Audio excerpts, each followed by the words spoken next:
Author's Note. Hello friends, my name is Grace Ann. I'm new to this whole fanfiction thing, but recently I've encountered a problem that I believe this is the solution to. My little ones have been asking to read the Harry Potter books, and of course I'm happy for them to be reading, but I don't want them turning into witches. So I thought, why not make some slight changes so these books are family friendly? And then I thought, why not share this with all the other mommies who are facing the same problem? So ta-da, here it is. I am so excited to share this with all of you, so without further ado. Once upon a time, there was a little boy named Harry Potter, who lived under the stairs in a house on Privet Drive with his aunt and uncle. He was a good, obedient boy who did all his chores, but he felt that there was something missing in his life, something big and special, but he could not quite name it. He stayed up every night and wished for this special something, but then one day there was a knock at his door and everything changed. "Answer the door, Harry," his Aunt Petunia, a career woman, barked from her armchair where she sat with her feet up. She had short, curly blonde hair and never wore any makeup. Uncle Vernon nodded sheepishly from the kitchen and put a tray of moist, chocolatey brownies in the oven. Shouldn't you be doing that, Harry thought, but he was a very obedient young boy, so he answered the door right away. He turned the brass metal doorknob and pulled open the heavy wooden door. On the porch was standing a huge, muscular man with a big, manly beard, and he was dressed in a plaid red shirt, blue jeans, and sturdy leather boots. His chest was covered in a thick, unruly carpet of coarse brown hair. He wore a necklace that looked to Harry like a lowercase t. Just looking at Harry felt happy, peaceful somehow, but he couldn't say why. "Good morning, kiddo," the man greeted amiably and smiled at Harry. He had the peaceful, friendly sort of face you just knew you could trust. "My name is Hagrid. Could I speak to your mommy and daddy?"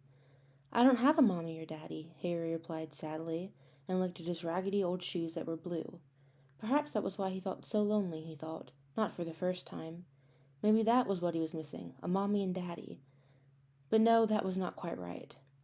"I am so sorry to hear that," Hagrid uttered empathetically. "You can speak with my auntie and uncle," Harry retorted politely, and blinked his big, blue, childlike eyes. "What do you want?" Aunt Petunia peered out the door with her narrow, suspicious eyes, and she was wearing a baggy, unflattering pantsuit. "Hello, neighbor. I was wondering if you have been saved," Hagrid exclaimed brightly, and tipped his wide-brimmed straw cowboy hat. Aunt Petunia laughed a gravelly laugh, and leaned forward on her sturdy, practical boots. "Saved? Don't tell me you are one of those Christians." Harry did not know what that word meant, but Hagrid's smile was the most peaceful smile he had ever seen. It made Harry feel warm and happy inside just seeing the glowing, radiant grin on the kind, friendly stranger's face. He wondered why Aunt Petunia and Uncle Vernon did not smile like that. "Yes, I am," Hagrid replied kindly. "Are you?" Aunt Petunia laughed again, and stuck her pointy, sharp nose up in the air. "We are too smart for that. Haven't you read Dawkins? God is dead. Dawkins proved that. Would you like us to educate you on the Dawkins?" "What is a Christian?" Harry queried innocently, and scuffed his shoe on the shaggy yellow carpet which had not been vacuumed in quite some time. "Christians are people who want to be good," Hagrid explained wisely, and crouched down so he was on eye level with Harry.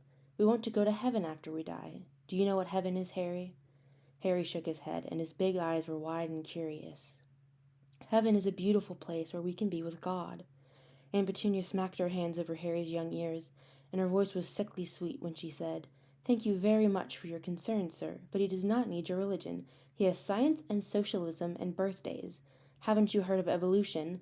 I have a very good textbook on evolution that I could give you on it, if you would like to learn things." Hagrid laughed wisely. "Evolution is a fairy tale. You don't really believe that, do you?" "Yes, I do," Aunt Petunia screeched. "Well, then prove it."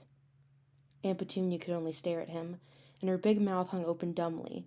Here she thought she was so educated, and always demanded that Christians prove what they believed in, but she couldn't even prove her own religion. It was then that Harry knew who the smart one here was. "Tell me how to get to this heaven place," Harry cried wistfully, clasping his hands together. Sometimes the wisdom of little ones is really amazing. We think we grown-ups know it all, but then God speaks through the mouths of little ones, and shows us how we are all mortals struggling along the path of life. Humility. "All you have to do is be saved. Do you want to be saved?" I do," Harry squealed, jumping up and down. "Then pray the sinner's prayer." Aunt Petunia tried to stop him, but she was powerless against Harry's pure, innocent, holy energy. Soon Harry had said the prayer. Hagrid beamed happily. "You're a Christian now, Harry," Hagrid cried proudly. Harry smiled, but then interrogated, But how do I be a Christian? I don't know how. Hagrid grinned widely. There is only one place to learn that.